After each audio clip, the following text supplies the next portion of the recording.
Hello, everyone. I would like to thank the organizers the opportunity to participate to this very lively and interesting workshop. And I will discuss some measurements in small systems. Here you have, I hope you also see the mouse, you have an outline of the talk. So I will start with a brief introduction about small system studies in case there are just young people in the audience. I'm not sure how many might they be. And then I will in particular talk about the measurements of heavy flavor production as a function of charge particle multiplicity and about recent measurements on associated heavy flavor production. I thought about talking about the heavy flavor flow in pellet collisions, but I moved it to backup to for the sake of brevity, since with this online meeting sometimes it's a bit difficult. So I say it in advance, the slides are on backup. So just as an introduction, as you know, there were some unexpected features at the LHC in high multiplicity proton-proton and pellet collisions. In particular, some observations of features that were typically attributed to the formation of a QGP in heavy ion collisions. One of them is the correlation of two particles, which translate into these values of the Fourier coefficient. In particular, here you have the values of Bn as a function of charge particle multiplicity, and in blue you see the points for the V2. And what you observe is that first the values for proton-proton collisions, which are the blue points, cannot be described by the Pythia calculation, so by the solid line. So they need to consider some collective effects to describe the data. And the other observation was that indeed there is not a satisfactory description of the measurements in PP and pellet. And this is indeed one of the observations at the origin of a bunch of studies to understand what happens in small systems and the physics that brings the transition from small to large systems. As I said, this is one of the measurements, and I wanted to just quickly give this snapshot of this table that was prepared by this working group of the HLE-LHC with a lot of references and measurements. I'm not going to talk about them, but just to say that this is not the only observation that has brought to this new kind of field of research on its own. But the point I wanted to bring was the physics motivation. So the idea is that people want to understand what is the origin of the collectivity in the small systems, because to apply hydrodynamics, what we require basically is to have a system of small entropy over viscosity over entropy. Some of the interpretation, in some cases, people was wondering whether we observe small QGP droplets in this system. And here we need to point out that having collectivity doesn't necessarily imply to have QGP droplets. Another question that people still tries to understand is how do Hard probes interact with these QGP droplets if they are formed, in the sense that if we have these only small QGP droplets, since the energy loss and interaction in the medium is dependent on the system size, the influence on the Hard probes will be small because the system is small. And if all this happens, the idea is also to understand which is the mechanism in the initial state of the collision that can allow to produce such a high energy density to produce such a phase transition, and whether in the end, the big question out of it is whether we can have a model of high energy hadronic collisions that can describe within the same formalism what happens in all systems from small to large systems. So all these are a big bunch of questions. And in particular in this talk, I will try to focus on the signals for multiple parton interaction processes in the heavy flavor sector, because some of the other points are discussed in other talks in the workshop. So first, I will go to discuss the measurements as a function of charge particle multiplicity. And I wanted to explain what are the X and Y axis of the measurements for the young people.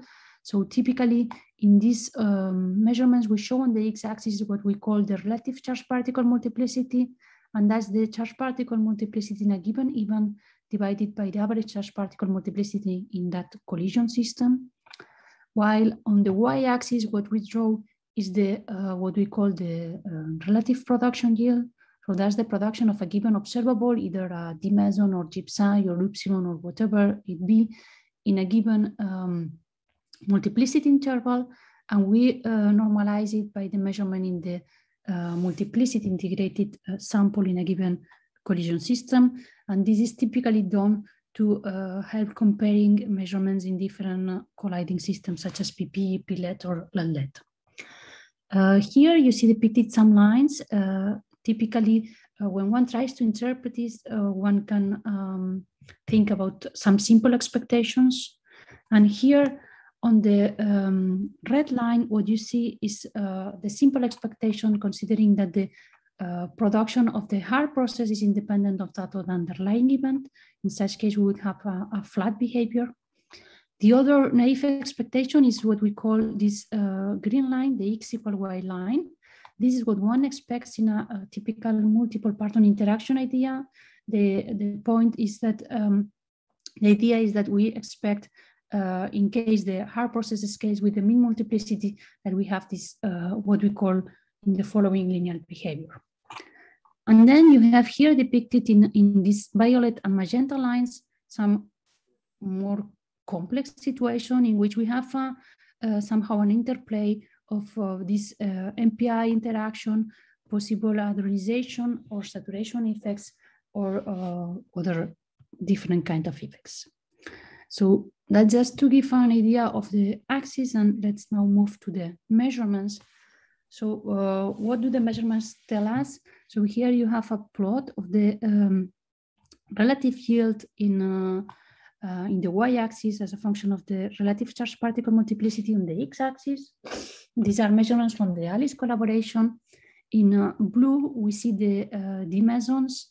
In pink, we see the GPSI, the inclusive GPSI measurements, and on red, we see the D mesons. And what we observe is that all these measurements of charm particles and mean rapidity increase very steeply with charge particle multiplicity, and that the increase is indeed larger than this dotted line that is the linear behavior.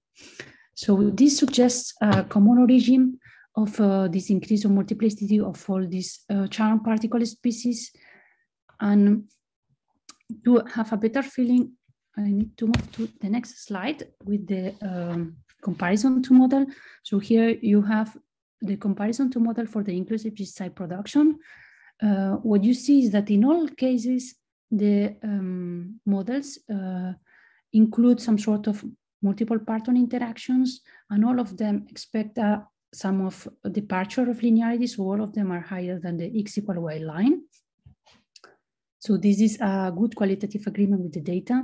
And those that get closer to the data are those including some modification of the initial state, either the percolation model, or those that include either saturation or a modified Gluon distribution function with this CPP or CCC model calculations. Sorry. Okay.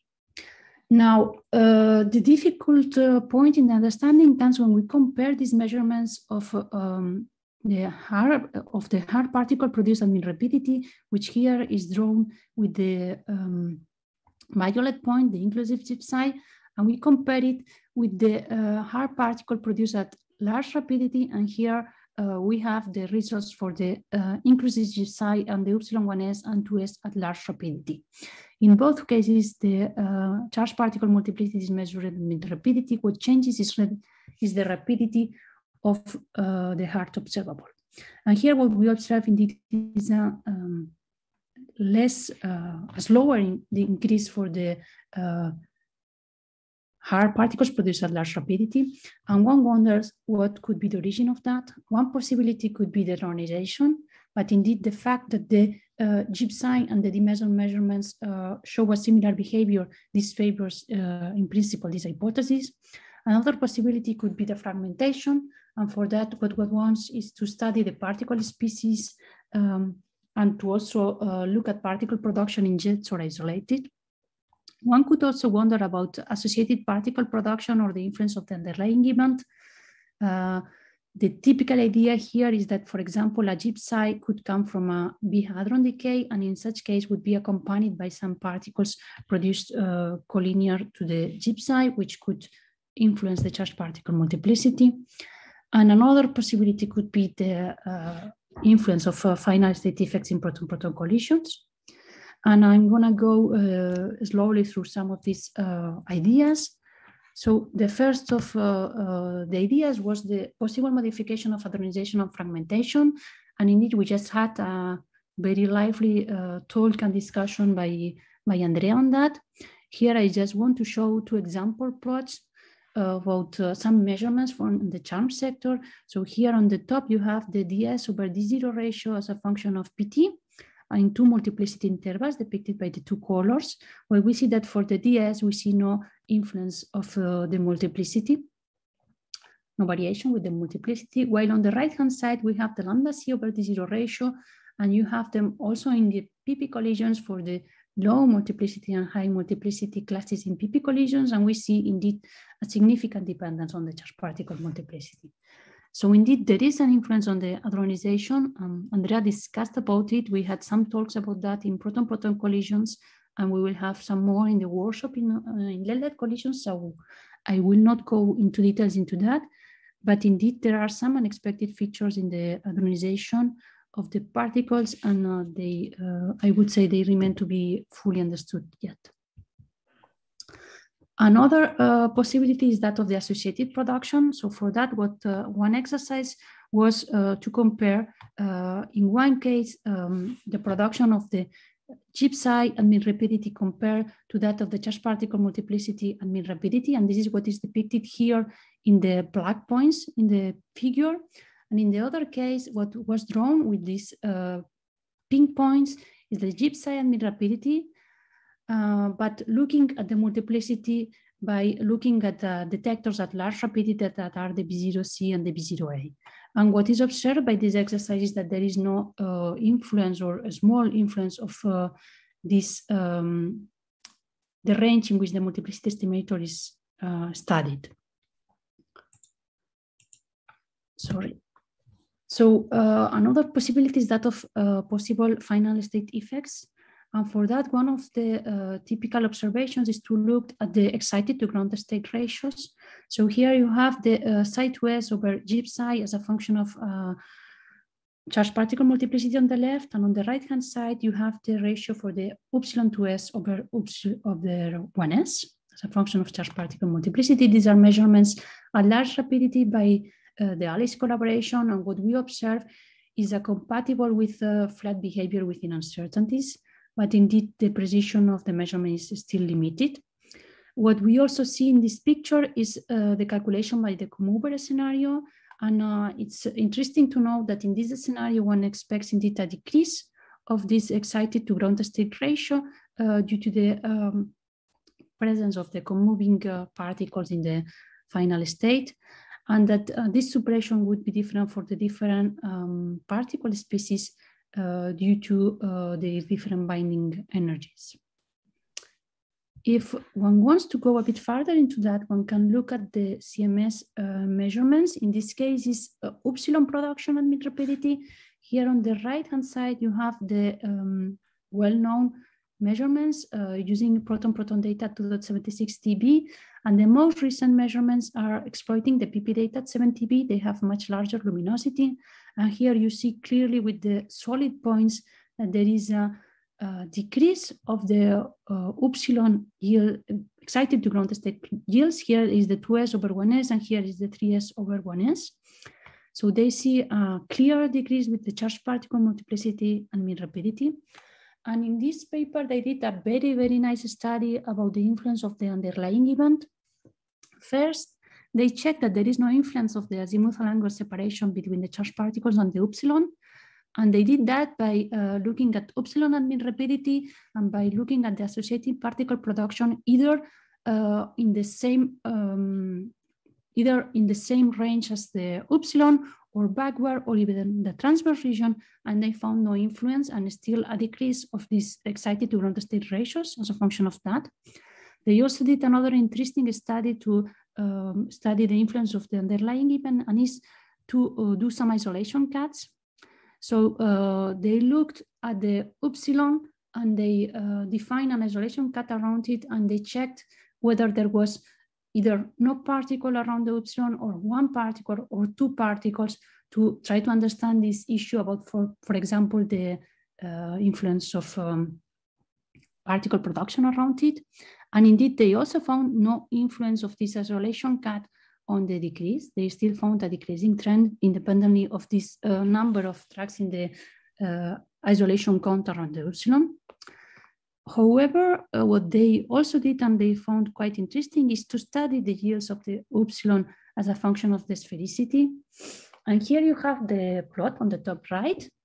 And what they observe is that if they restrict this sphericity variable between 0 and 0.55, so if they look at jet-like events, indeed there is no longer a decrease of this excited to ground state ratio.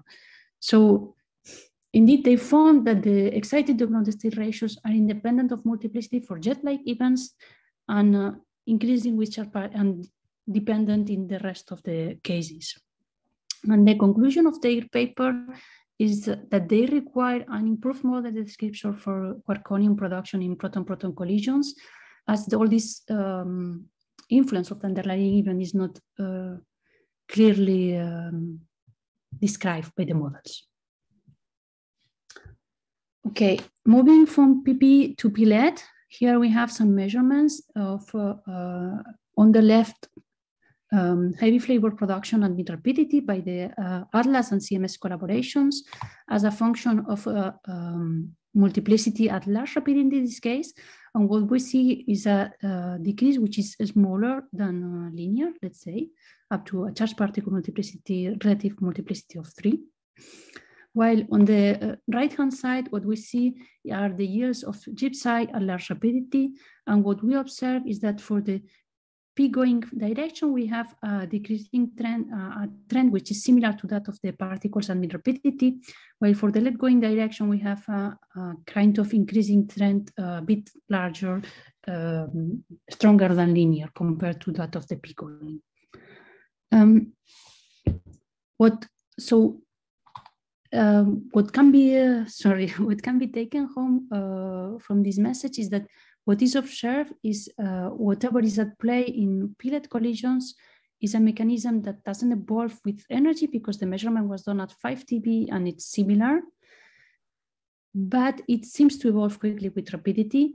And the first idea that comes to our mind is that of the nuclear parton distribution functions, because the Bjorken's ranges of mid rapidity and the p-going direction are typically proving the shadowing range, while in the lead-going direction, we might be proving the anti-shadowing, but it could also be other effects. And what we do is to compare the data with the models. And this is the only comparison that is in the market, at least that I know of, is that to EPOS calculation. The good point is that the EPOS does a good description of the data.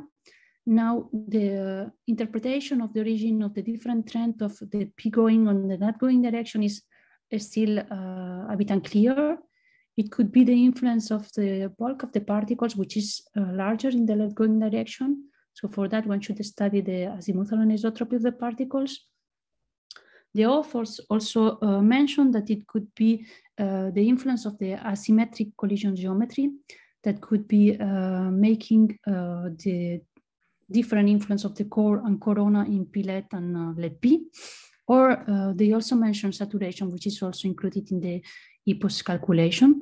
So in here, we would need more further model comparisons to disentangle, which is the real physics effect. Okay, so let me now move to the other kind of measurements I wanted to talk about. And indeed, what we discuss is that in all cases, all these measurements require some sort of implementation of multiple parton interactions. And to study multiple parton interactions, one can do that through associated particle production measurements. In particular, I will talk about double and triple parton scatterings. And one way to study them is through the production of 2 or 3 Charmon, the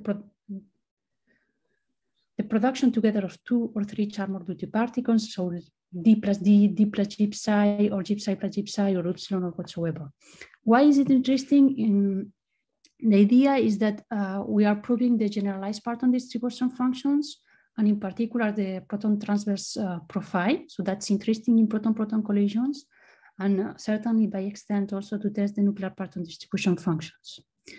When we looked at multiple parton scatterings, we are also testing the partoning correlations in the wave functions. So that's something that need to be constrained. And in some cases, we can also constrain the heavy flavor production modeling. So for example, for Quark-Gluon, one could constrain the long distance matrix elements by looking at double production of G psi. All these measurements are interesting for understanding MPI, but they are also background for other measurements in other fields of physics. So that's interesting as well. Okay, so the first point I wanted to raise was about double parton scattering in proton nucleus collisions. So the typical idea that one has about double parton scattering is that of different partons in the proton interacting with 2 partons in a nucleon.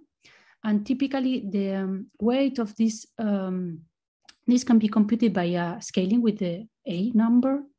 But there is a second contribution to the double parton scattering that can be depicted here. And this is the interaction of the different partons in a proton with partons in different nucleons. And the contribution of this process can be described by the nuclear overlap function typically.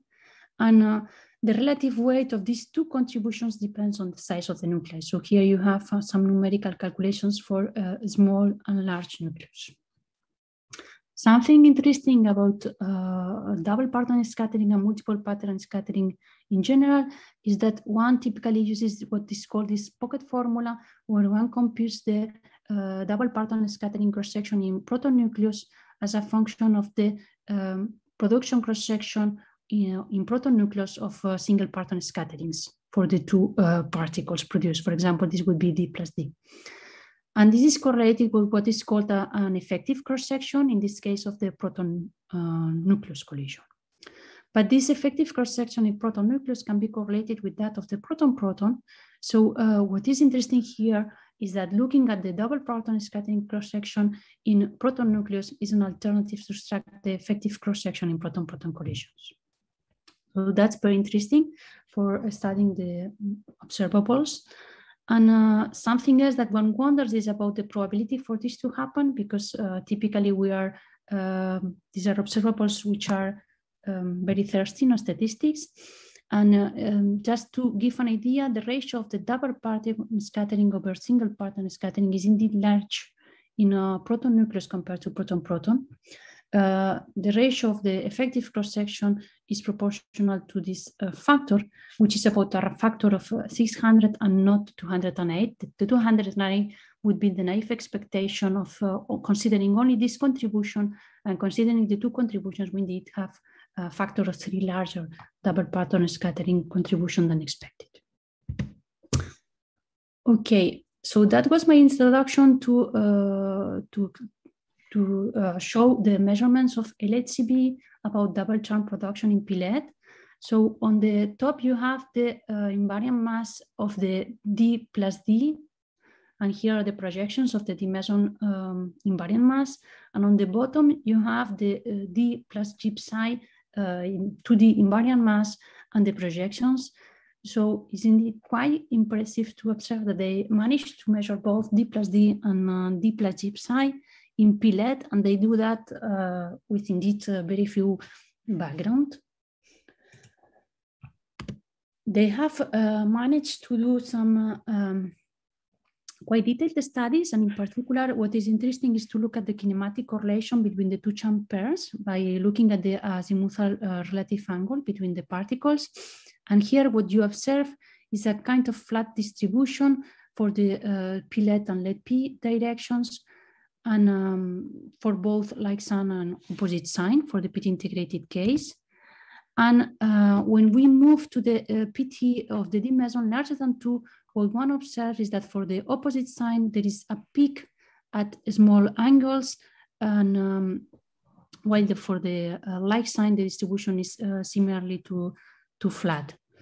So this flat distribution, this flat behavior is indeed consistent with a large contribution from the double parton scattering in the line sign pair production, and it's a very interesting observation in proton-LED collisions, which is indeed also inconsistent with the PTIA simulations. Zaida, can yes. you hear us? Now, Zaida? yes. Oh, very good. Just with the time, you are over. If you can conclude in 1-2 minutes. Okay, let me try to go a bit faster. Okay, so what I wanted to show here is indeed that the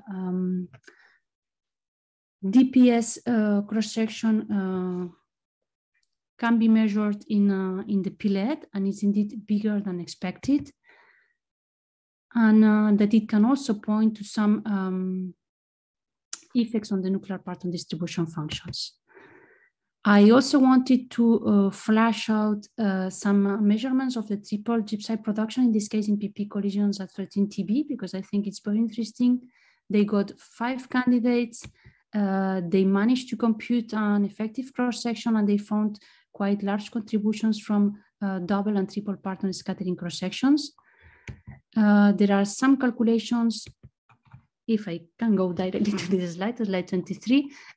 So I just wanted to show also that there are some calculations of the triple parton scattering cross-section in proton-LED collisions. And indeed, the authors, David Denteria and collaborators, they compute that the contribution of triple parton scattering cross-section at the LHC amounts to 20% of the total cross-section. So this becomes indeed, this is what is seen in this top plot, by comparing these two solid lines. This is single parton scattering, this is triple parton scattering. So this becomes an interesting opportunity with the run 3 and run 4, as well as for the FCC. So, okay, I went to the summary. There are a bunch of measurements in the small systems. This was not a comprehensive talk. There are many interlates between the different observables. In any case, what is important is that we need, in all cases, to consider some sort of multiple parton interactions in the models to describe the measurements. To have a better description, we will need to take to have a better model description of quark-gluon production, hadronization, and fragmentation. And there are new constraints also coming from associated particle production, which is indeed opening a lot of opportunities for the run 3 and run 4. So to sum up, a lot of data coming, also many more opportunities for the future, and interesting, I would say also, it's also kind of a call for theories to come with a more global picture, including the MPIs in their models to better describe the measurements. So, okay, that I will stop here. Thank you, Zaida.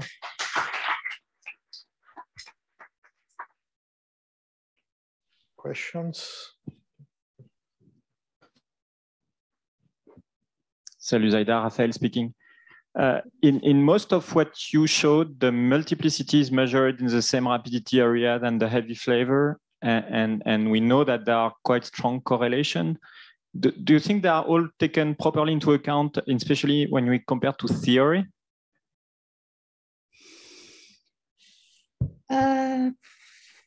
I think when we compare to theory, it's a bit complicated. In cases, let's say, in cases where we have a full Monte Carlo, like Hippos or Pythia, since they simulate the full underlying event, I think this is kind of trustable.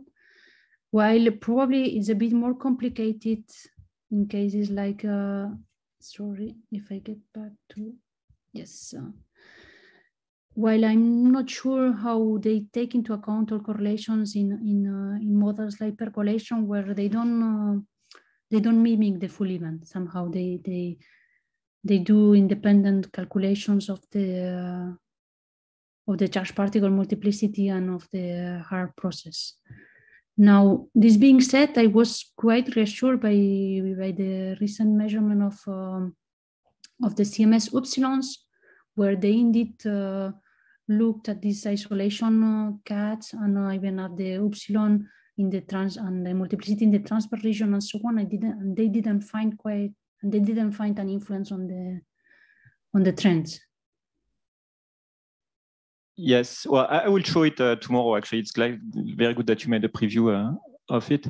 I guess the real way out is if we experimentalists could really measure the multiplicity in one place and the signals in another place, as when it is possible. With pileup, it's super complicated, and but we should really think about trying to do it if we can. Sure, that I agree. Okay, very good. There is a question by Anton. Please, Anton. Yes, exactly on this point. Thank you, Zaida, for the good talk. On the comment by Rafael, I think this is not in all cases satisfactorily done. I think you have a point here. I cannot name exactly, I of course don't know exactly what is done in the models. But another point here I wanted to add to the complication is that, for instance, exactly this measurement that Zaida used for illustrating the issue is containing also B to J psi, which is not really a negligible contribution, right? And not all the models have this. Actually, the majority don't. So this is something that is also on our agenda. And we have looked also at multiplicity in the forward direction. And yeah, so we are doing our sort of homework, so to say, or are in the process of doing it. Thank you for the comment, Anton. There is Jörg. I have just a question, Raphael, to you and to Anton. I mean, I understand if you have some kind of models like calculations, that is the issue. But if you have something like an EPOS, where you have event by event, the shape size as well as a particle multiplicity, then in principle, it should be compared and comparable. Yes. For the measurements of both of these observables at the same rapidity interval. Yes. So yes, exactly. there are still a lot of deviations as compared to EPOS. So it seems to be that at least even in these models, it's not under control completely. So it's not only issue of a model, it's only issue of understanding the physics which is behind.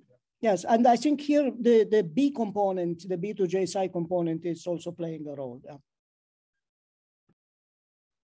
Okay, very good. There is Mina that wants to ask yes. a question. Yes, thanks for a nice talk. Please go back to page 10.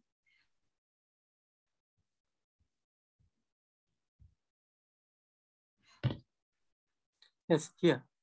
So this is the ratio of psi prime to the ground state J psi. It's no multiplicity dependence, quite different from what we would naively expect. So this is plotted as the ratio divided by the average value. But what is the absolute value of this ratio? How is it compared to like what NRQCD predicted or what statistical model predicted? You mean the absolute psi-2s over J psi ratio? Yes. Yes. This is, I mean, I don't recall, but it's okay with PQCD. It's published. The absolute ratio we checked that it was published. I mean that it's consistent. If I recall, it was like 0.2 or something like that. I think it was okay with models. 0.2, you said? Yes, but I might I might have missed it. I can check it, but it's published. I can send you the reference for the values. Okay. I want to know if the absolute value as measured here in very high NHP peak lesions, this value is closer to what NRQC predicted, which was like 0.15, or closer to what the statistical model predicted, which was at 0.05, only 1/3 of what NRQC predicted. So, okay, very good. To look more in details, of course, it's difficult to remember. I like to thank again Zaida for the talk.